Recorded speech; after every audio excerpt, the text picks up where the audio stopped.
Se você está ouvindo esta transmissão, significa que teve acesso a arquivos que não foram feitos para confortar.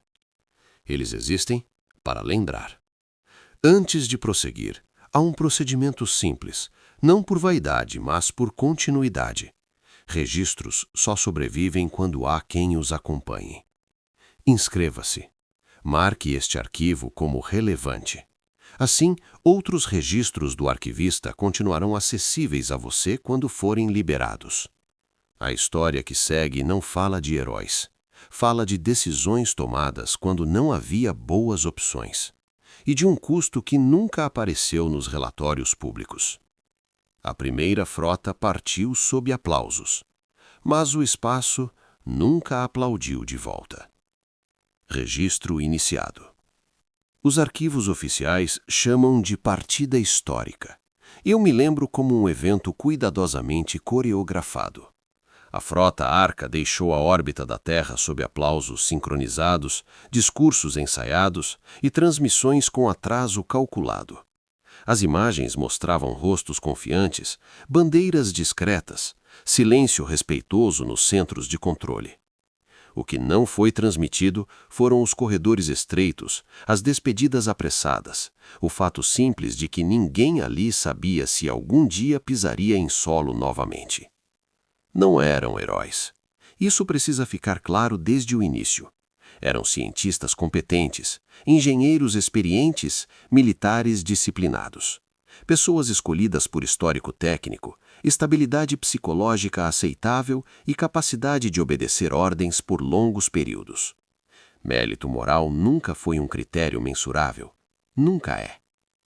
No comando estava Lyra Cady. Comandante por formação, não por carisma. Sua carreira foi construída sobre protocolos cumpridos e missões concluídas dentro de parâmetros rígidos. Lyra acreditava genuinamente que a disciplina era uma linguagem universal, que em ambiente controlado a natureza humana se adaptaria. Eu já vi essa crença falhar antes, mas este registro não existia para advertir, apenas para observar. Quando o último acoplamento foi liberado e a frota cruzou o ponto de não retorno, algo mudou. Não nos motores, não nos cálculos de trajetória. Mudou no silêncio. Comunicações com a Terra passaram a operar sob janelas cada vez mais longas. Perguntas enviadas recebiam respostas dias depois, filtradas, genéricas. O atraso não era técnico, era psicológico. A distância começava a ser sentida não em quilômetros, mas em decisões. Lyra reuniu a tripulação e falou de ordem, de propósito, de legado.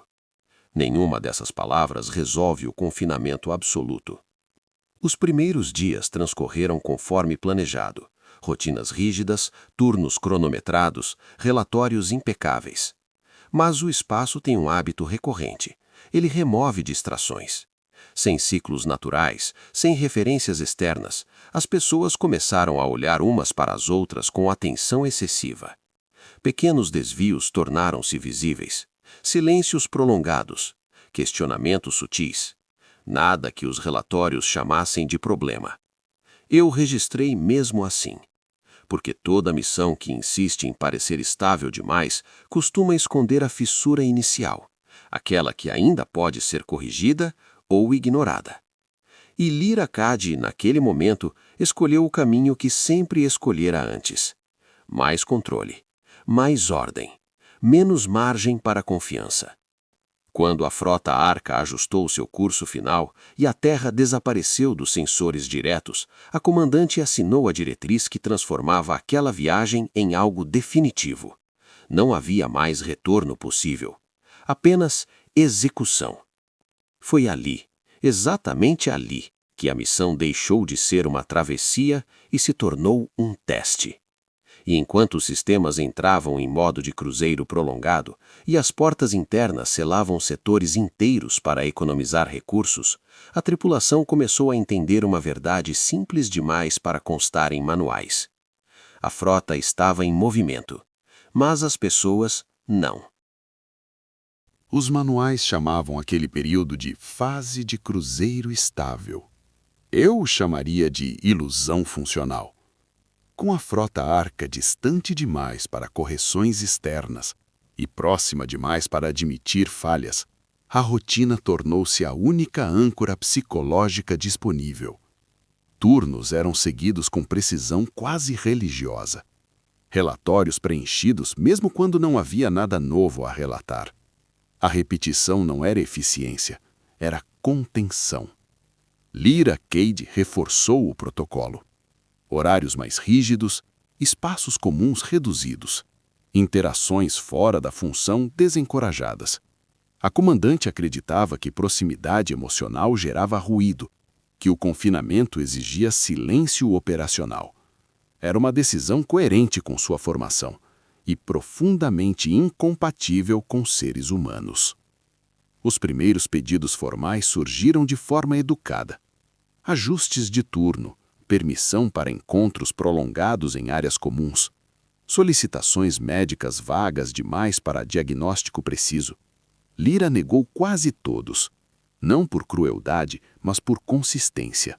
Abrir exceções significava abrir precedentes, e precedentes, em ambientes fechados, se multiplicam.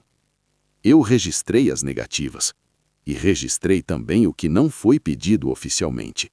Conversas em corredores técnicos, olhares prolongados em refeitórios silenciosos, grupos pequenos que começavam a se formar não por afinidade, mas por sobrevivência emocional. Alianças informais, invisíveis aos relatórios, mas muito reais para quem precisava delas. O primeiro conflito aberto não foi violento, foi administrativo. Um setor inteiro atrasou seus relatórios em 6 horas.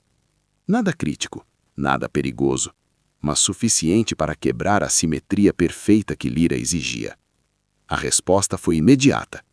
Isolamento temporário da equipe, redistribuição forçada de funções e uma advertência transmitida para toda a frota. A mensagem era clara: ordem acima de conforto. Funcionou, por um tempo.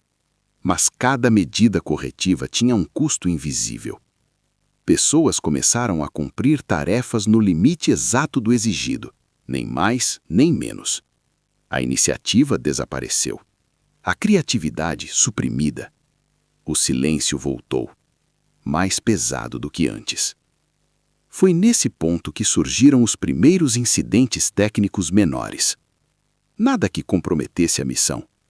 Flutuações de energia, sensores recalibrados fora do horário, pequenos erros humanos classificados como fadiga aceitável. Lyra tratou todos como problemas isolados. Eu sabia reconhecer um padrão em formação. Quando um técnico foi encontrado desacordado em um módulo secundário, o relatório indicou exaustão. O prontuário médico foi arquivado sem alarde. Nenhuma investigação adicional. A comandante precisava manter a frota em movimento, e admitir fragilidade era, em sua lógica, um risco maior do que ignorá-la. A missão seguia. A coesão, não. Em uma reunião de comando, Lyra tomou a decisão que definiria o restante da travessia. Setores passariam a operar com redundância mínima. Menos pessoas, menos interação, menos variáveis humanas. Tecnicamente viável. Estatisticamente eficiente. Humanamente incompleto. A frota Arca continuou avançando no vazio, agora não apenas isolada do espaço externo, mas fragmentada por dentro.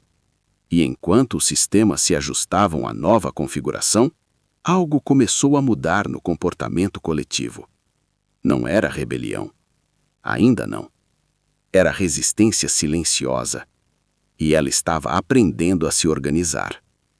A resistência raramente anuncia sua chegada. Ela se infiltra. Nos ciclos seguintes à reconfiguração dos setores, a frota Arca passou a operar dentro dos limites aceitáveis. Exatamente dentro deles. Nenhum sistema falhava o suficiente para justificar alarme. Nenhuma decisão contrariava ordens de forma explícita.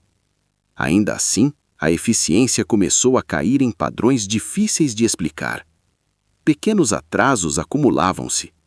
Erros que nunca haviam ocorrido surgiam em cadeias improváveis.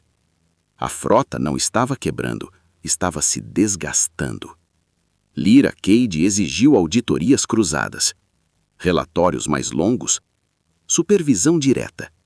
Cada nova camada de controle criava outra de atrito. A comandante acreditava estar apagando incêndios. Na verdade, estava consumindo o oxigênio emocional restante. Os primeiros conflitos físicos ocorreram longe das câmeras internas. 2 técnicos, um corredor estreito, uma ferramenta usada fora de função. O relatório oficial descreveu como altercação por estresse acumulado. Um deles foi transferido para a criogenia preventiva. O outro foi redistribuído para um setor onde ninguém o conhecia. Isolamento como solução. Sempre isolamento. Eu registrei a decisão. E registrei o silêncio que veio depois. À medida que a convivência forçada se tornava insustentável, decisões médicas começaram a mudar de natureza. Critérios de viabilidade foram ajustados. Tratamentos prolongados passaram a ser considerados desperdício de recursos. A frota não podia se dar ao luxo de carregar incertezas. Alguns corpos foram desligados antes de falhar completamente. Os registros chamaram isso de otimização. Lyra autorizou o fechamento definitivo de 2 módulos considerados não essenciais. Pessoas foram realocadas às pressas. Pertences pessoais abandonados. Histórias interrompidas sem cerimônia. A frota continuava avançando, mais leve, mais silenciosa, mais eficiente. Vitórias parciais. Cada uma custando algo que não aparecia nos gráficos. Em um ponto crítico da travessia, uma falha de energia ameaçou comprometer a nave líder. A solução exigia a presença humana imediata em um setor com níveis de radiação acima do permitido. Voluntários não foram solicitados. A designação foi automática. O técnico enviado cumpriu a tarefa. O retorno não estava no plano. A frota seguiu intacta. O número de tripulantes, não. Foi então que Lyra começou a perceber o que havia construído. Não uma tripulação unida, mas um sistema funcional movido por medo silencioso. As pessoas obedeciam porque entenderam algo fundamental. Questionar consumia mais energia do que sobreviver calado. Ainda assim, algo escapava ao controle. Informações começaram a circular fora dos canais oficiais. Versões alternativas dos acontecimentos. Números comparados. Ausências notadas.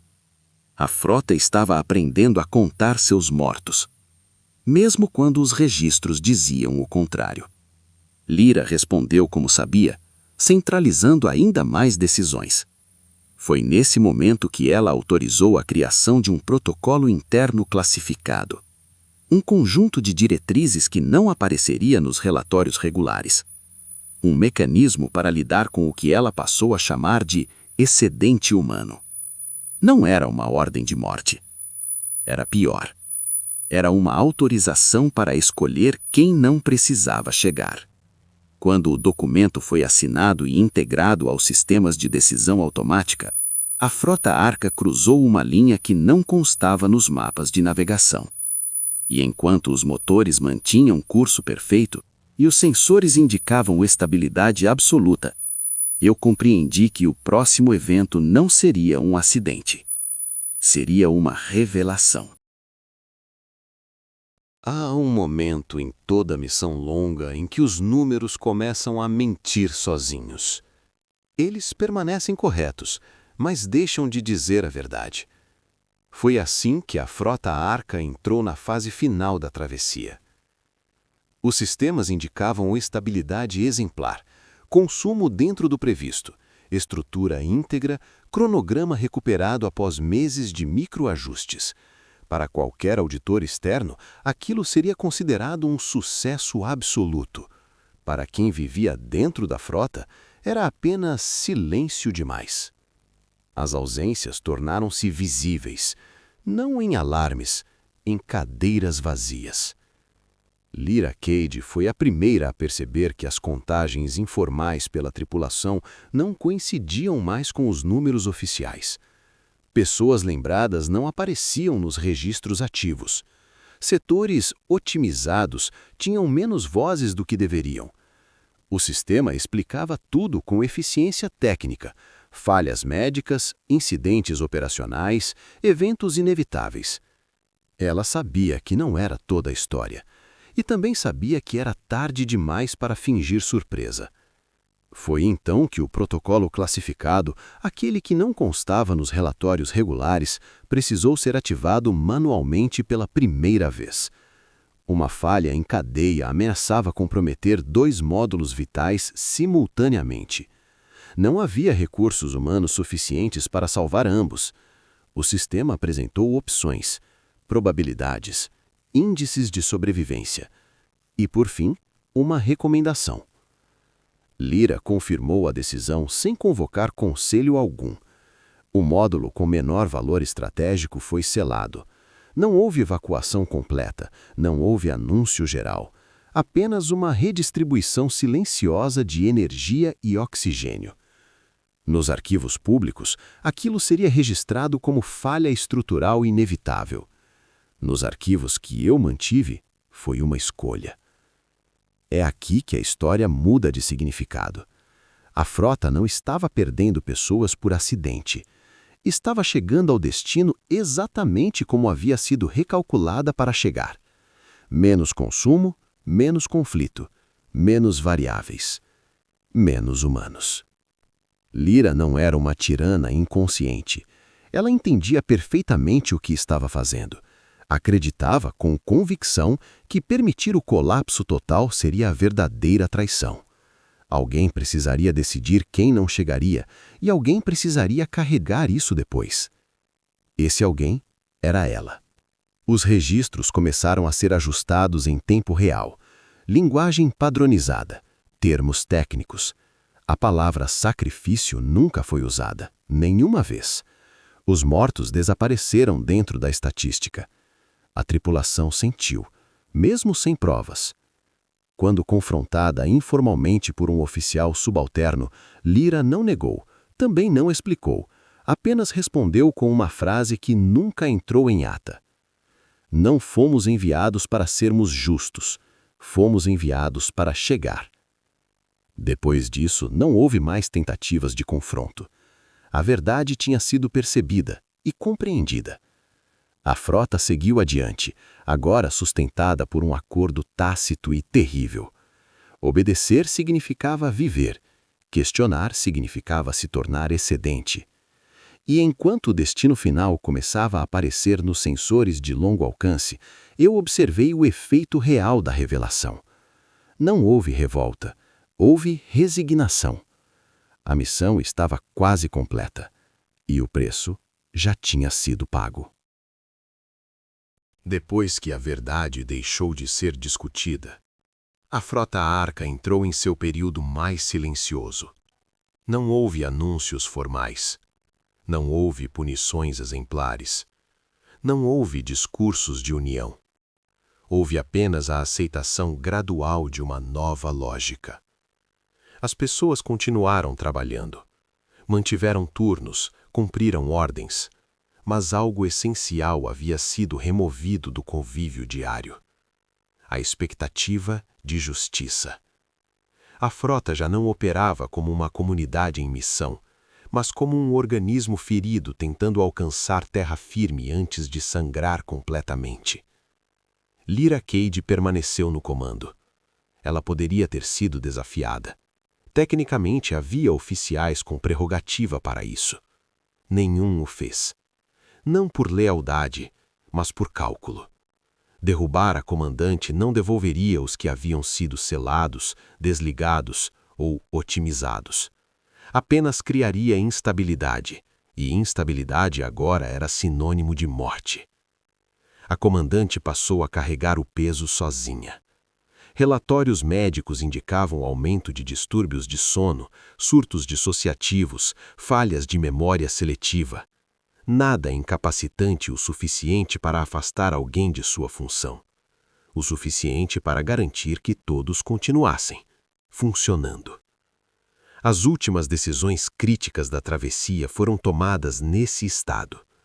Quando os recursos começaram a atingir o limite mínimo aceitável, Lyra autorizou cortes finais, criogenias prolongadas sem garantia de reversão, suspensão definitiva de tratamentos experimentais. A frota precisava chegar funcional, não completa. Alguns sabiam exatamente o que estava acontecendo. Outros preferiram não saber. Em um dos últimos ajustes de rota, um erro humano, pequeno, compreensível, ameaçou atrasar a chegada em semanas. O sistema sugeriu correção automática, mas exigia descarte de carga vital. Lyra aprovou a ação em segundos. Não houve consulta, não houve hesitação. A frota manteve o curso e perdeu mais alguns nomes que nunca seriam mencionados. Eu observei Lyra naquele período final. Ela não parecia atormentada. Parecia vazia, como alguém que ultrapassou o ponto onde culpa ainda produz efeito. Sua vitória estava definida. Chegar. Tudo o mais já havia sido sacrificado no caminho. Quando o destino começou a ocupar espaço real nos sensores principais, a reação não foi celebração. Foi alívio contido. Um alívio que não se compartilhava, porque todos sabiam o que havia sido trocado por aquele momento. A frota Arca estava prestes a cumprir sua função histórica, mas ninguém ali se sentia parte de algo glorioso. Eles chegariam vivos, e isso teria de bastar. A chegada não foi celebrada. Não houve aplausos internos, nenhuma contagem regressiva simbólica. Quando os motores da frota Arca finalmente desaceleraram e os sensores confirmaram órbita estável, o que se seguiu foi silêncio. Um silêncio diferente daquele do confinamento. Não era mais pressão, era exaustão. Dos que partiram, menos de 70% estavam ali para testemunhar o fim da travessia. O relatório oficial, enviado em pacotes compactados para a Terra e para os futuros arquivos da Colônia 01, foi exemplar. Falhas técnicas, incidentes inevitáveis, limitações de um projeto pioneiro, nenhum erro humano decisivo, nenhuma escolha moral registrada. A história pública precisava de continuidade, não de culpa. Lyra Cade permaneceu no comando até a transferência final de autoridade. Cumpriu todos os protocolos, assinou cada documento com precisão mecânica. Não pediu absolvição, não ofereceu justificativas. Seu papel não era ser compreendida, era ser funcional até o último segundo. Quando deixou a ponte de comando, ninguém a acompanhou. Ninguém a impediu. Os sobreviventes começaram o processo de instalação no novo mundo, carregando algo que não constava nos inventários. Memória fragmentada. Eles sabiam que chegaram porque outros não chegaram. Sabiam também que jamais haveria um espaço oficial para elaborar isso. As primeiras colônias nasceram assim, operacionais e feridas. Eu registrei tudo, não para corrigir o passado, isso nunca foi possível, mas para que quando as futuras gerações se perguntassem por que as colônias eram desconfiadas, rígidas, emocionalmente contidas, houvesse um ponto de origem claro. O trauma não foi um acidente posterior, foi fundacional. A primeira frota não levou heróis, levou sobreviventes dispostos a aceitar que viver, às vezes, exige escolhas que não merecem aplauso. Se você está ouvindo este registro agora, saiba, o espaço não nos tornou melhores, apenas nos expôs. Se esta história permaneceu com você até aqui, então ela cumpriu sua função. Não foi feita para confortar, foi feita para permanecer. Os arquivos da Colônia 01 não seguem uma ordem heróica. Eles seguem uma lógica mais antiga: causa, decisão, consequência. Algumas transmissões serão mais difíceis do que esta. Outras revelarão verdades que demoraram séculos para serem liberadas. Se deseja acompanhar estes registros, quando forem autorizados, mantenha este canal acessível. Inscreva-se. Marque este arquivo como relevante, não para apoiar uma voz, mas para garantir que a memória não seja novamente simplificada.